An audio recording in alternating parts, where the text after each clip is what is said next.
Beautiful and wonderful people out there, wherever you are, physically and emotionally. Today, we'll be sharing with you our perspective on dealing with overindulgence.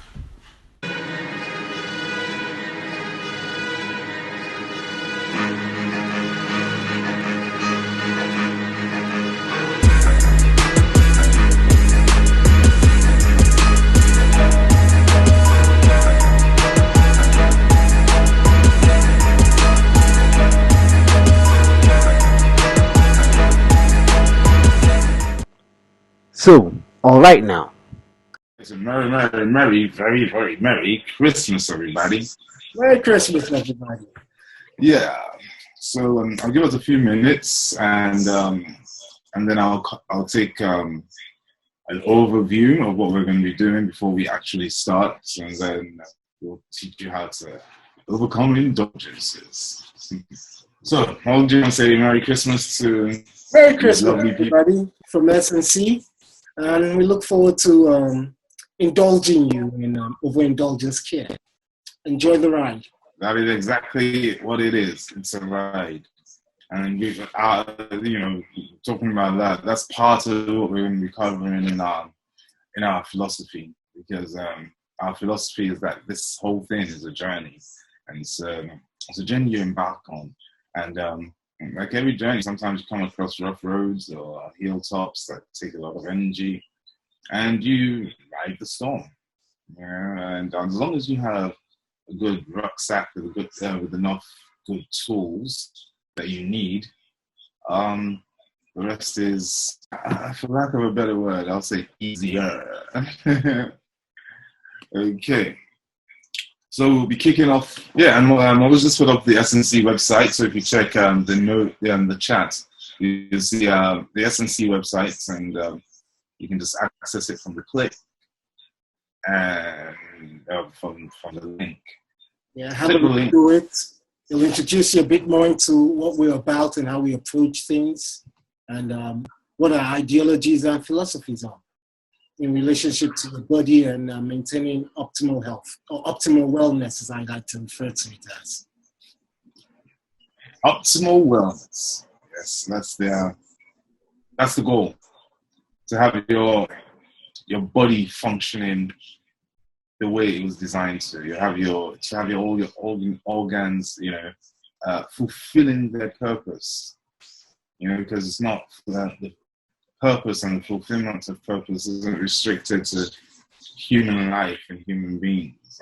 Everything has its purpose, and everything is intended to fulfill its purpose. Our body being one of those. So let's kick off. Who we are. We'll start with who we are. We'll give you an idea about our ideology. So I'm Kolujugan, and that's my brother Molujugan. Good afternoon, everybody. I'm Molujugan here. And we've been on this health journey for the last, how many years would you say? It feels like a lifetime. Yes. But the thing we're about to share with you, we've been practicing consistently, I mean consistently, for the last 6-7 years. No, it wasn't just a choice to take up this new lifestyle, because people ask me, "Oh, how do you know about these things?" And I always tell them, necessity breeds skill.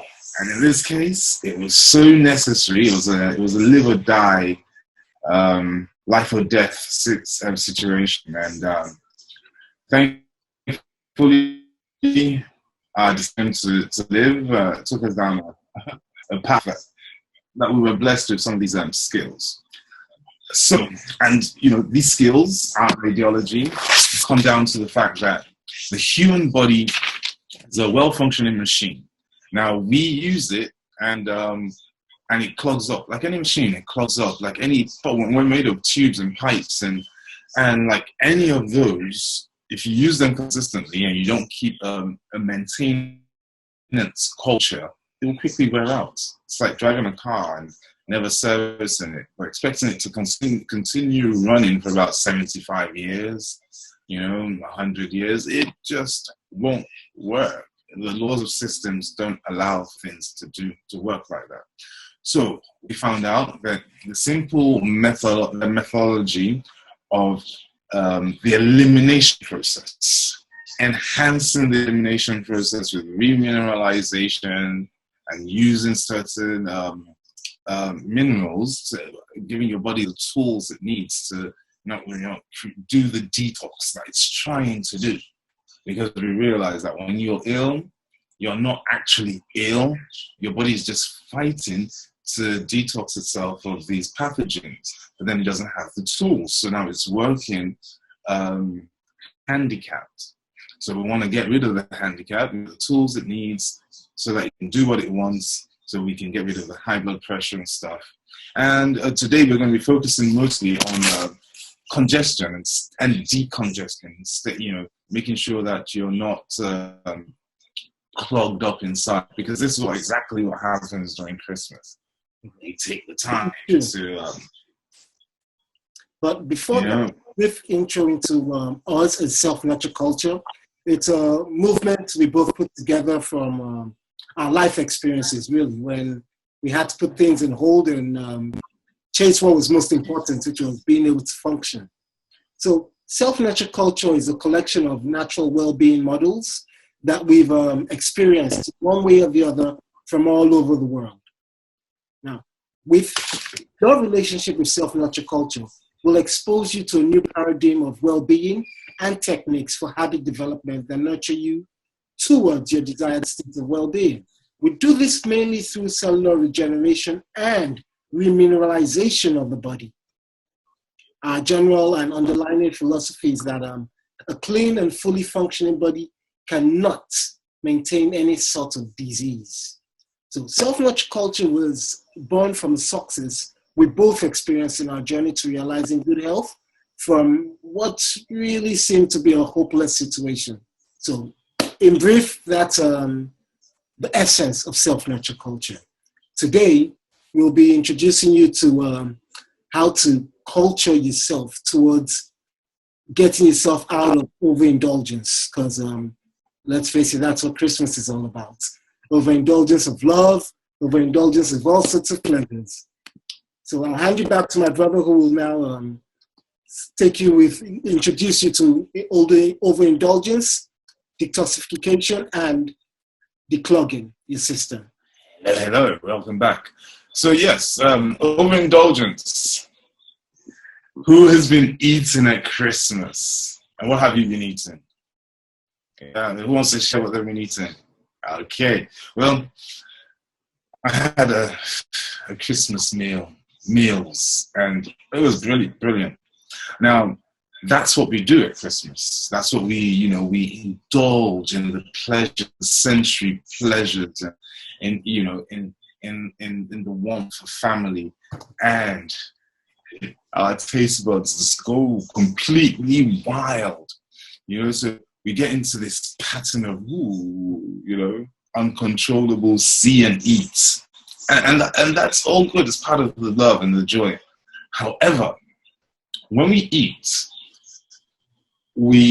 our body has a certain amount of energy. When we eat, we spend a lot of energy digesting food, and that starts to create a congestion, a backup, a go slow in the system, and what so here we're also going to suggest, later on we're going to suggest you to use some certain solutions of how to deal with overindulgence and the congestion that it brings, and how to not allow that congestion to stay. What am I talking about here, and why? Now, the congestion is constipation. That it will show up mostly as constipation. Now, if you have any kind of health issues already, it's actually going to create even more problems. So if you have high blood pressure, constipation is going to create, is going to worsen the situation. If you have diabetes, the same thing. I mean, Hippocrates himself, the father of modern medicine today, said that constipation is the beginning of all disease. You know, so every single disease that people have, you know, starts from their tummy and really usually ends there. You know, and I can talk firsthand because I had terrible asthma. We were just going through so much stuff, but at the end of the day, we were clogged. We were so clogged. My pipes, my lungs, everything was clogged. You know, so breathing was a nightmare. So we started learning that the less congested you are, the less the symptoms of any disease, and I pronounce dis-ease, you know, comes up. So how do you get rid of these things? Constipation, by making sure you go to your elimination process is regular. And then by elimination process, I'm not talking about, you know, going to the bathroom once every morning or whatnot. I mean there are periods of time when you're going to consume those things that your body needs, the tool that has the tools that your body needs to do the job it needs to do. And more often than not, it means going to the bathroom. And I hear a lot of people say, oh, I don't want to do that. It makes me exhausted. And like we explained in the beginning, getting exhausted is because you only have a certain amount of energy.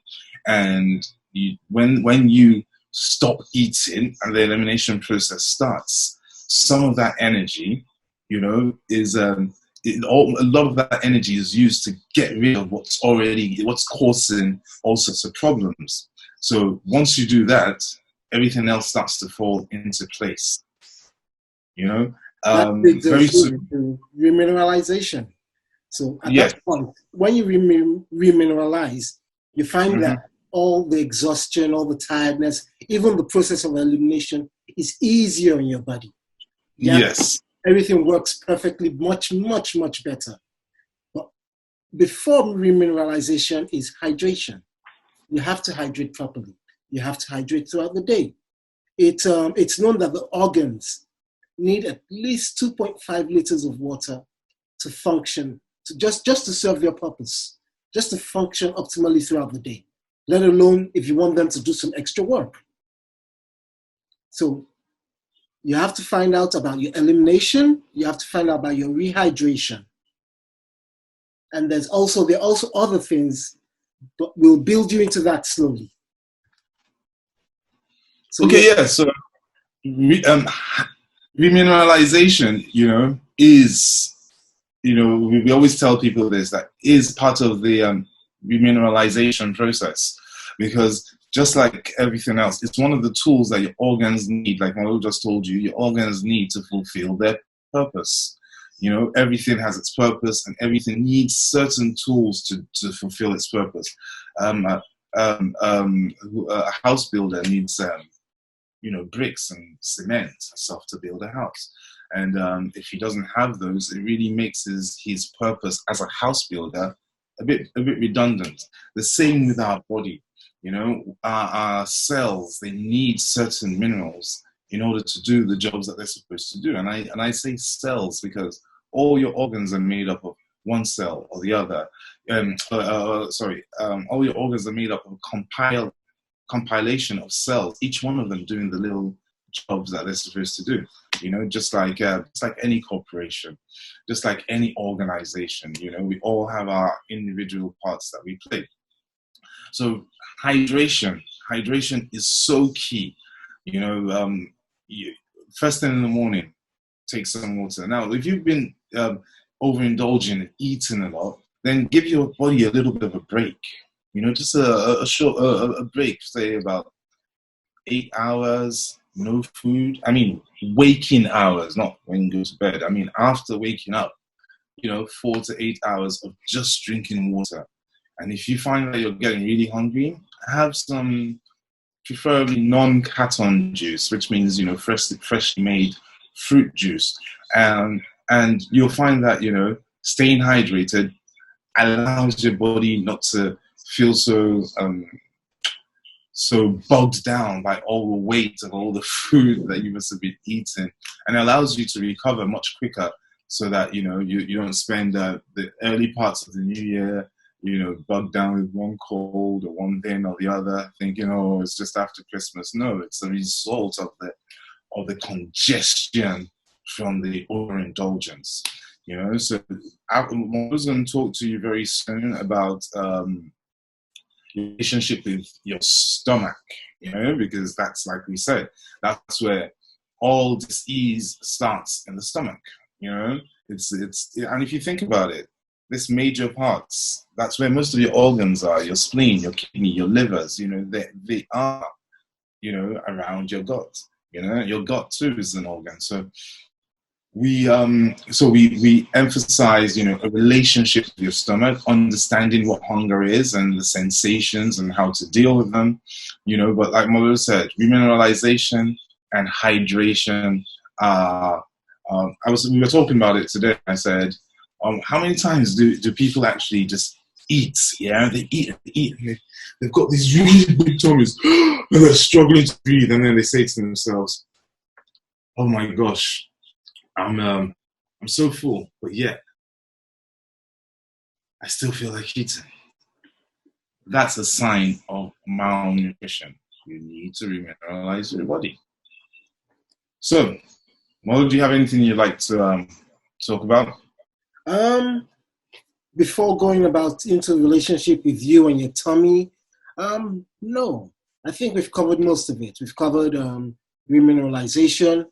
We've covered the elimination process. We've covered hydration, at least in small, just enough to expose you to this concept and the fact that these are the ways you're going to have to be thinking about your body if you're going to move towards optimal wellness. Also, we've recovered the recovery process. Now, all those are good, but you need to know what it takes for you to recover. And you need to help your body recover. Some people need sleep. Some people need activity. Some people need remineralization. All these things come together to help that wonderful biological organism that's you function optimally. So with no further ado, Just one more thing. And everything Malulu mentioned now, your body actually gives you signs and signals. We can't go into everything today because this is a Christmas episode, and I know that people are just going to be laying back and thinking, okay, let me see what this guy's talking about. Oh, you're going to tell me not to indulge? No. But listen to your body. More than anything, what we really want to emphasize is that everything we tell you, your body's going to give you signs for it. What self-nurture culture makes available is not just skills and techniques for you to learn to read the signs, but the remedies to be able to respond appropriately to the signals being given to you by your body. That's exactamundo. That's exactly as it is. That's exactly as it is. So, your stomach and you, a wonderful relationship. You could almost think of your stomach as the manufacturing process of the body, of your day-to-day existence. From your mouth to your anus, food comes in through one, you get input and you have output.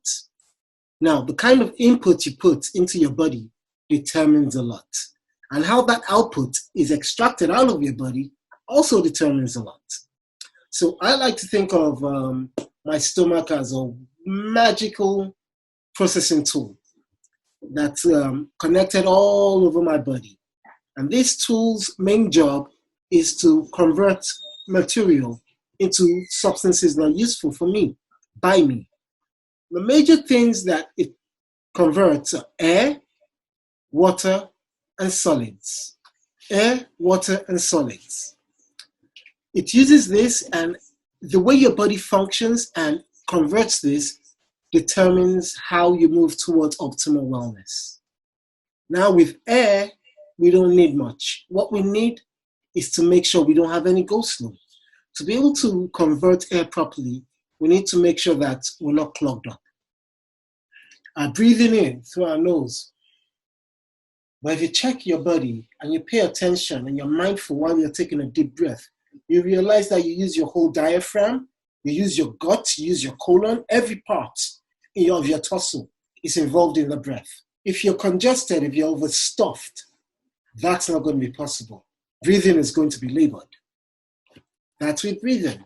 With water, Our organs need water to function. And if the organ can't function, you're going to start seeing all sorts of breakdowns happen throughout the body. That's just inevitable. Well, organisms are made of mostly water, about 70 to 90% of water. So we need water to refresh ourselves, to replenish ourselves, to re-energize ourselves every day. And you need, I know it's said that the body needs 2.5 liters to function, but to function properly, you're looking at more like 3 to 4 liters of water every single day. Now with water, it's better if it's spring water. Spring water has trace minerals. These trace minerals cannot and must not be underestimated. The function it has on the human body is enormous. Which brings us to solids, which is what we mostly enjoy indulging: our meats, our starches, our potatoes, our yams, our rice, our soups. All these come in different textures and with different processes, with different substances. We have to be mindful of how we're treating our body. For instance, Christmas Day, Boxing Day, I know I'm going to eat. I'm going to eat a lot of things I normally won't eat on a day-to-day basis. So the first thing I do is I start with water. I drink at least a liter of water. Make sure that I'm hydrated. If you drink it first thing in the morning, it goes into your colon and that absorbs it straight into your body. That way your body can distribute it to the organs that need it the most. And from our lungs to our kidneys, what we need varies from day to day. It's just like that. Unless you're going through a particular ailment, your organs are going to demand water at different levels at different times of the days because of your external environment and your internal environment too. So having said that, there needs to be regular cleansing. It's like, as I said, it's like a wonderful tool. But any tool gets used. And the more it's used, the more it has to be cleaned. Because if you don't, all sorts of grime and things get stuck on it. It stops being such a wonderful tool because it won't just work the way it normally works anymore. It's got too much luggage to think of too much luggage to carry about. Think of a screwdriver, think of a hammer. Once these things start getting dirty, they don't function the way they do anymore. Think of a vehicle. Inside the engine, if it starts to get dirty, the performance starts to wane. The same thing with your stomach. So every month, every other month, you need to make sure you give yourself a cleanse. Well, later on, we'll talk about the kind of cleanses and the different cleanses. But for now, you've been with your body for so long, you know the things that help you go. During this period of overindulgence, be sure to indulge in those too. That would be very beneficial to you, your whole system, in and out. It's also necessary to make sure that your stomach is not overworked. That means. Sorry, can you give some examples of things that help them go? You know, like prune juice, oranges, things like that. Orange juice. Some people just need some juices. Some people need fruit. Some people need herbal supplements. Some people have their teas that they use. You have your relationship. Some people drink Angel's liver salt. It depends on what works for you. But it's necessary to know what works for you and what helps you go. Because the minute you find out that you're not going as regularly anymore, you need to check yourself. You need to stop piling on the system. You need to give the system a break, let some air in there, let some water in there, and let it be able to use those to do and manufacture the way it needs to do. So can I just add that, as you said, if you start to realize that you're not going regularly, treat it as a pre-emergency. Because like Hippocrates says, that's the beginning of a disease. So now if you have high blood pressure or you have diabetes or whatever it is, and your elimination process is not regular, and sometimes, and by regular, when you just start, you might, there are times when we put you on some of our therapies and you're going to the bathroom 4 or 5 times a day for a few days. That does happen, so don't worry about that.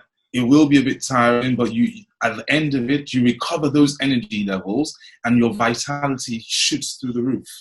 So, I just wanted to put that out there as well.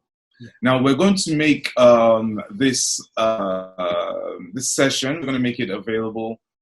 It's being recorded, so we're just going to make this available for people later on. Okay, so Mo, please continue. Okay, yes. The other bit I want to cover is giving your body adequate materials. Now, adequate in this term means different times of the day. As I say, first thing in the morning, try to have a liter of water. Before you do anything, that liter of water goes straight away to rehydrate your organs. Once your organs are rehydrated, your body starts to function better. So, on a day where I know I'm going to eat a lot, I try to start with a banana. Or a period like this, Christmas, where I know if there's going to be a lot of eating day in, day out. Once I've had my liter of water, I'll have a couple of bananas. Not for the energy or anything, but for the nature and the texture of bananas.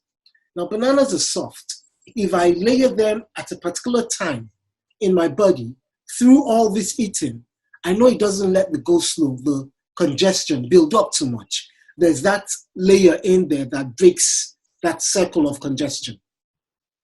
Quick question. Some people don't favor bananas. For instance, my mother thinks it makes her put on weight. So what other kind of fruits? You can have pawpaws. You can have watermelons. You can even have oranges. Cucumbers? Cucumbers are excellent. Yes, cucumbers are very good too.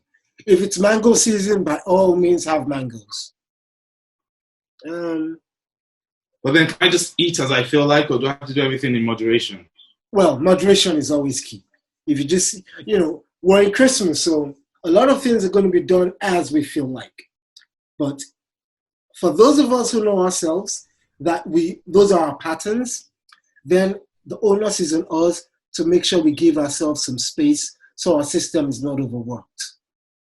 So what if somebody that is not used to these kind of things, who's even taking care of themselves, who doesn't have any health problems, do they need to think about this? Do they need to be involved in this? To be honest, anybody who's not really had to think about this has been lucky and has probably has very good habits that they already do. Because if you don't have those habits, you would have had to think about this along the way sometimes or someplace. Okay. So the other bit is know yourself. Pay attention to yourself. What are the things that we've mentioned today that you do automatically? What are the things that you do that you're not even mindful of them? How much fruit do you eat? When do you take your solids? Do you eat late at night? What do you eat late at night? Can you just give us an insight into what it is that you did pre-Christmas eating and well, we're not completely, today is the 26th, and once I finish here, I'm going to eat some more. But, but post-Christmas eating, what else is it that you do?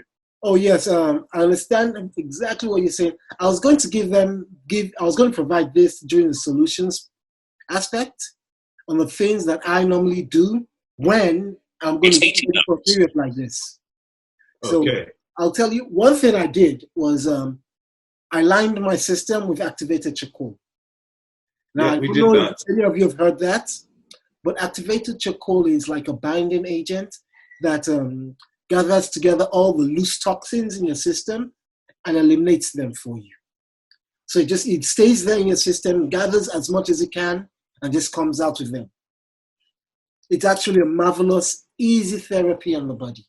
It's something I recommend to everybody, no matter what kind of ailment you're going through, blood pressure, diabetes. Activated charcoal is something you can use. It doesn't have any side effects apart from the color of your stool, but it has slight detox symptoms. So you might sweat a little bit. You might feel, but it's anti-bloating. It has so many benefits. Actually, activated charcoal. So look it up. As Self-Nurture Culture, we always encourage people to do their own research. We like to tell you, take everything we say as unverified rumor. And what do you do with unverified rumor? You verify it. You check it up. You look it up. You experience. You see whether you know, what these guys are saying actually makes any sense, and if there's any you know, life to it, and then make up your own mind. Yeah, you check to see if it resonates with you. Is it a direction you're willing and happy to go in? Is it something you want more information about? It's, you know, but please always do your own research. Activated charcoal, on the other hand, is something, if you can't find, that we can provide for you.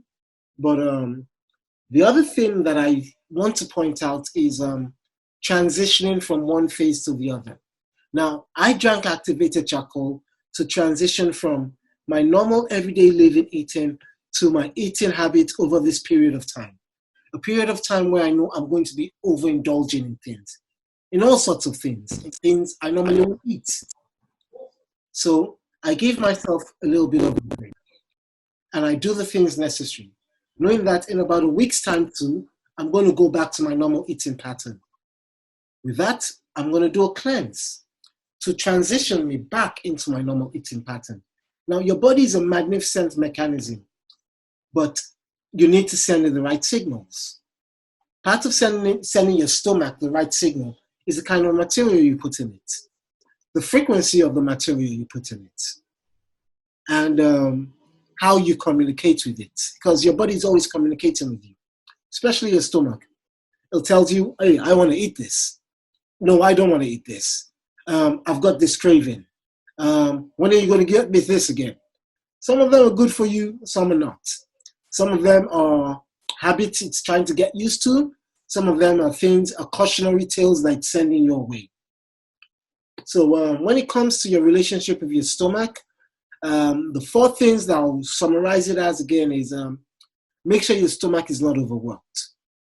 That way it won't get clogged. Make sure that you provide it with the right materials, the right amount of air, the right amount of water, the right amount of solids, and the right amount of whatever it is you personally need to help you go. Make sure you allow your body and your stomach transition from one phase into another. Sorry, can you just make it clear that when you say to make you go, that's to enhance the elimination process, which is go to the toilet, which is, you know, I know people don't like talking about the toilet, but, you know, it's a feedback mechanism. It's something that allows you to know how your body is processing the things that are going in here. You know, so the things that are going in here are going through those pipes, and the only way to, unless of course you want to go and get X-ray or get one of those pills that, you know, follows everything in your intestines, and even at that, it doesn't really give you all the feedback. You know, so it's a feedback mechanism. So this is the elimination process that he keeps saying, very politely saying, go. You know, very help you go. It's the elimination process, and for lack of a better word, it's poop or shit or whatever you like to Toilet time. That's what it is. Toilet time. Toilet time comes in different forms. Comes in liquid, comes in air, and comes in solids. Those are the way your body produces things. As I said, consider your stomach as the manufacturing unit of your body. The input, or the raw materials, comes in through your mouth. It uses whatever it creates, and it excretes it. It literally gets rid of the waste material, liquid, air, and gas. That's how your body, that's how your stomach rolls. So remember, it's liquid, air, and gas. That's what it uses as input. That's what it produces as output. So right now, we're just going to go and give you a bit more solutions into the things we do for overindulgence, and when we find that we've overindulged ourselves. So, Tolu, do you want to start that off? Oh yeah. Sorry. You said, I missed that last bit. You said? I said we're just going to go through some solutions for them of the things we do to help us when we've overindulged. Yeah, so we started, like he mentioned, we started in the Christmas indulgences with some activated charcoal, and he's giving a brief overview of the activated charcoal. We've also spoken about hydration. Now, sometimes what I tend to do is I like to hydrate before and after my indulgences, and as much as possible in between. Because hydration is key for all the organs to do what they want to do. Now, towards the end of we're going to give you one major solution we want to give you to go away with is a colon cleanse. Now, a colon cleanse using simple everyday ingredients at home. However, it's not something I'll recommend to anyone who's not going regularly. So if you're not going to the bathroom regularly, if you're really constipated and you can't go at all, then we have other processes for that. Well, if you're going regularly but you're overindulged, I'll just recommend a sea salt cleanse. Now, a sea salt cleanse is relatively easy, and if you're interested in anything else, that's if you're not going to the bathroom, just send us a message. Our details are available, and we'll be very happy to consult for you. Now, a sea salt cleanse just involves a little of warm water with a tablespoon of sea salt on an empty tummy first thing in the morning. Now, this will make you go to the bathroom. It doesn't create any cramps, but it does wash your colon. So it washes your large intestines, and it gets rid of all the clogged up stuff that is there. Now, for a very long time, this was a great method for us to maintain to manage our asthma, because we had terrible asthma. But then the minute I started doing sea salt cleanses, and I was somebody who really overindulged in food, but then I noticed that there was a correlation between my lungs and my tummy. And I bring this up mostly today because this is very relevant during this COVID period. Staying decongested, making sure your tummy is clean and clear, and you're not constipated, you're not walking around with a little bulge in your tummy. And every time that happens, take that thing that helps you go to the bathroom, because it has a direct effect on your lungs. Now, we had serious lung issues, we had lung issues, and obviously, like everything else, it was related to our tummy. So the more I was able to cleanse my tummy and get rid of all the gunk and all the built up residue of stuff from years, the healthier I got. The more my lymphatic system was easier to clear.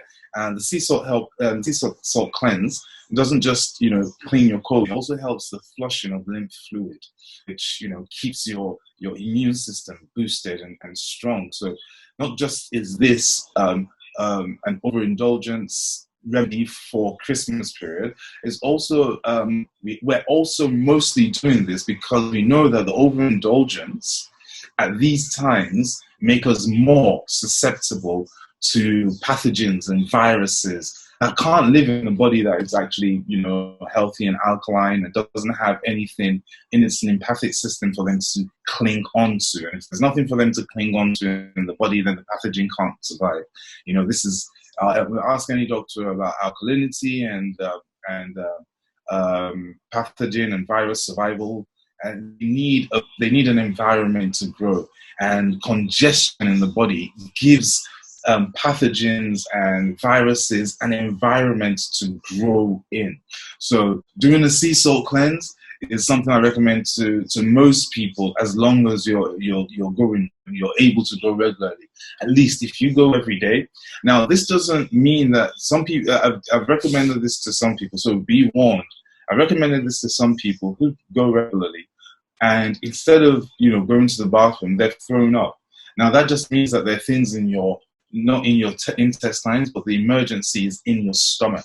So instead of passing through your intestines, it comes out through your mouth. That's perfectly okay. The next time you do it, you probably will. It's not something that we recommend you do more than once a month, because the body needs to recover. Remember, you're using a lot of energy to expel these things. Now, so that's one of the major things that I look forward to doing, maybe by the 27th or 28th, before the new year, to decongest and start my new year with, a clean, decongested, fully functional, immune boosted body. Now, adding to that, yep, is that the sea salt cleanse not just only decongests you, it also helps you get rid of toxins. Now, the one major part of this is it's not just the bloated feeling and you not being able to breathe and feeling too full. Most of the reasons why you're feeling a bit ill and it seems like a fever is about to come is because of the amount of toxins that are broken up in your system. Now, these are going to keep building up until you get rid of them. If you let them build up to a critical level, you're going to fall ill. It's going to create some sort of discomfort, which is a form of dis-ease in your body. Once this happens, right, then you start looking for other solutions. So it's better to make sure that, especially a period of this where you're taking all sorts of substances with all sorts of ingredients where you probably can't pronounce them, which is something I don't recommend. You should not, and I mean it, you should not be consuming anything you cannot pronounce. You should not be consuming anything that has too many numbers in its name. That is not food. That is chemicals. Chemicals come from a lab. Not all these chemicals are good for us. Actually, barring a few, I could almost say they're not good for us. But that's a different subject for a different day. For now, it's about making sure that the toxin buildup in your system too is eliminated. Sea salt too helps you with that. I'll let Tolu continue with the other forms of solutions he's offering. Right, yes. So like I'd also like to point out, Milo did say that, if you have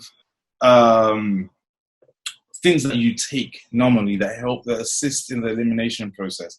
I have a client who, once he feels a little bit congested, just sits down with a few oranges, about 4 or 5 oranges, and hey presto, by the next morning, he's completely happy and free.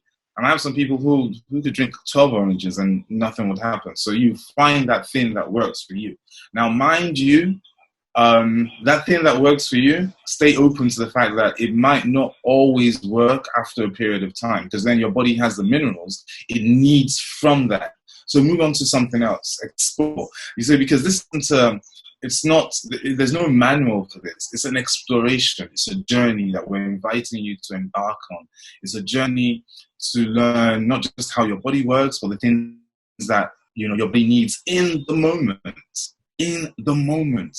And I keep emphasizing in the moment, because at that moment, those are the things that it needs. It probably needs magnesium, or it needs zinc, or it needs manganese, wherever you're getting these minerals from. And if you notice, because we don't have too much time to go into detail for everything, but if you notice, Malula and I keep saying minerals. We're not saying vitamins. So we're not saying run out and go and get the next vitamin pack. No. And we're not saying don't take your vitamins. I'm just saying that there's a difference between minerals and vitamins. Now, human body is made up of 102 minerals.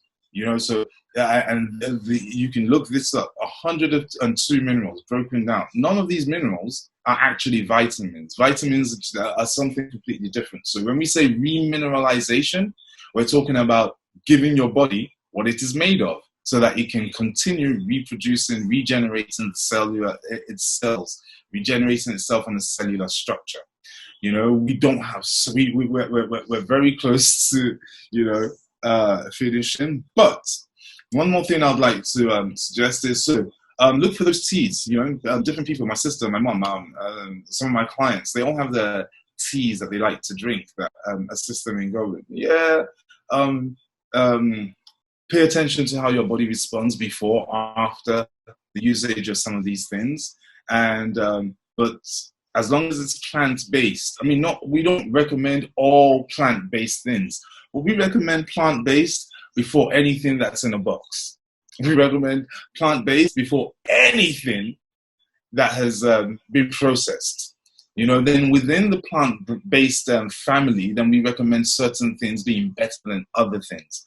But no matter what, plant-based. So the other thing I will say is when if you're doing a water fast, say for a couple of days or a day or a few hours, I'd recommend getting some green juices. So get some cucumber juice, or get some cucumber and kale juice, or wherever you are, whatever green vegetables. I'm in Nigeria right now, so tete, which is amaranth. Amaranth is very rich in nutrition. So amaranth, kale, any kind of greens. Yeah, ugu. So and add green apples. So get the green. The green is chlorophyll, which is plant blood, which is very, very similar in composition to our blood. Other than, like I said, similar, not the same. And these things, they help. It's rich in magnesium. It's rich in minerals, all the minerals that our body needs. And it's rich in these minerals. And you're probably wondering, why don't I just eat it? Why do I have to juice it? Well, because you can get more of the minerals to your body, much more than you can eating it. First of all, even if you eat it raw as a salad, you still won't get, there's only so much food you can eat. So you have to process the fiber. By juicing, you get the minerals, you get more minerals, and not so much fiber. And then I can hear people saying, oh, but you were talking about elimination process. Don't I need the fiber? True. Yes, you do need fiber for the elimination process, but only at a specific time. Because right now you have a backup of stuff. Your body's going to use that as fiber. So your body's going to, it wants to get rid of the backup of stuff. So get rid of the backup of fiber that you already have. Yeah. So, is there anything that you'd like to add? At this moment, no. Just hydration. Especially because the weather is hot right now in Nigeria, and the elimination process does dehydrate you. It takes a lot of water. Aren't in Nigeria? Sorry? What about people that aren't in Nigeria? Well, even if you're not in Nigeria, even if you're in a cold country, your body processing the external environment takes up a lot of water. Your body needs water to communicate with itself. Your body needs, it's not just the heat. The heat makes you feel like you need more water. The cold, you need more water because your body is taking all these signals and it's working it's working hard, just like it's working in the heat. It's just the effect it has on your body is different. In the cold, you don't feel like you're losing so much water, but you are because you're having to generate heat. In the heat, I find that the cold, I need to generate so much heat because the colder I feel, the more I feel like eating warm food. That's right. It's that heat you're generating, your body is using water. It's converting minerals to generate that heat. In the heat, your body is opening your pores and letting things out. That is a visible sign of you losing water. So it seems like you need more water in the heat than you cold, but no, that's not true. You need exactly the same amount of water that your body probably needs day in, day out. So if I'm in the cold and I don't, and I don't want to drink water because it's cold, what do I do? Warm it up. So I should drink hot water. Well, you should drink what? Hot water. Hot water? Yeah, well, to be honest, I like drinking hot water. I consider it like eating steam, really. That's the way I convince myself to drink it as hard as possible, as hot as possible. But I'm not asking you to do that. What I'm asking you is to make your water a bit lukewarm, a bit more of your body temperature than your room temperature if you're in a cold country. Let it be in alignment with your body temperature than the temperature of your immediate environment. If you're in a warm country, then room temperature is good. But if you're in a cold country, then body temperature. Let your water. I'm in a warm country, I drink cold water. No. Now you can have cold drinks, but please don't have cold drinks first thing in the morning, and try to minimize your cold drinks because the contrast in temperature shocks your body. That shock is not good. It actually delivers way more stress than the relief you're getting from the coolness you're feeling from the taste of the water. So if you want to drink cold water, but don't let it be too frozen. And if it's so cold, let it cool you down from inside your mouth and not inside your tummy. So try to hold it in your mouth, push it around a bit, then swallow it. But try not to drink anything too cold or too hot until you've got the experience in doing that. Yes, hydration is the only thing I really point out. I really emphasize again. Hydration. Make sure you stay hydrated. Other than that, Breathe well, hydrate well, and live well. Yeah, we will be doing classes on, as he mentioned, breathe well, hydrate well. We will be doing classes on foods that hydrate you and how to use your breathing to boost your circulation and your digestion. We don't have enough time for any of these, but just I mention them so that you know that these things are possible. These things are doable and being done by millions of people around the world. Now, we tend to not know. If you say millions of people, how come I don't know? You know, because you're not looking for it, because you haven't come across it yet. And now, if it's standing up to you right now, as I say it, then it's something you need at this moment. So we'll teach breathing exercises to enhance oxygenation, which is another thing that we promote as health, as disease eliminating and toxin elimination through breathing. We'll also show you. We'll over the next year. We'll be spending a lot of time introducing you not just to our methods, but methods that other people are using out there. And if anybody's interested, we'll be doing a lot of interviews with a lot of wellness titans out there. People who have showing us the way. Who are showing us the way. Thank you very much. So unless anybody's got any questions to ask, I think we'll be bringing the session to a close. It's been an absolute pleasure, and I for one can't wait to get back to the little time I have left for my indulgences. You know, before I start my cleansing. So you know how to. You and your indulgence care are one and the same right now. Yes, we are. So I'm setting examples. I'm setting examples in wellness, and I'm also setting examples in indulgence. Well, you know, I know I keep saying it, and I'm indulging more in saying that I'm indulging than I am actually indulging in food. But I am indulging more than I usually do, and I'm doing this mostly because I want to, you know, I've avoided the indulgence. You know, the consumption indulgence for a while. But I want to do this. I'm doing this also as a self-experiment, which Morella and I are consistently doing, because we are our own laboratories. So are you. So, you know, and as long as you're paying attention and you're gaining feedback, the rest will fall into place. Feedback is key, though. Feedback is absolute key. Yes. And communication. So one of the one of the other things that we'll be teaching during the year is the mental side of healing your body. You know, we're calling it mind your health. How to use your mind to boost your well-being, to boost your health. And we do this because that's the foundation of how we got into this.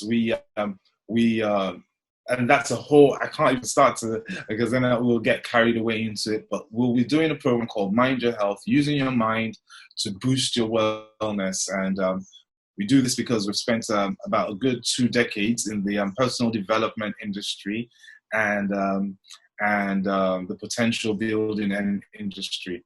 And that's how we got into health, because in anyone fulfilling their potential, well-being, and has to be a part of it. Yes. So you see, I said we don't have time. I'm about to get into it. Okay, so people, welcome to Self-Culture Culture. We wish you, we're happy to help you on your journey. But remember, it's your journey. It's because it comes down to the communication with your body and your body with your environment. As I was talking about your relationship with your stomach, most of that is communicating. Your stomach lets you know when it needs air. The signals can be a bit the same, but the more you get to know yourself, the more you understand and are able to interpret your signals better. Let you know when it wants more air, let you know when it wants more liquid, and let you know when it needs solids for obvious reasons. So, everybody, continue your over-indulgences, and remember to keep it to a minimum. Have a lovely New Year.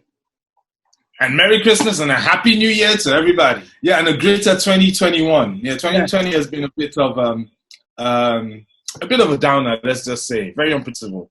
But 2021, let's look forward to that. I expect that it'll definitely be different. I don't think we can have another 2020. One thing's for sure is 2021 will be the year of self-care, because that's something everybody's going to have to be in tune with. Knowing how to take care of yourself, be it the information you receive, the food you eat, the products you buy, you're going to have to be more in tune with the decisions you make. And we look forward to taking that journey with you. Enjoy the rest of your year and have a prosperous and wonderful new year. Au revoir. Goodbye for now.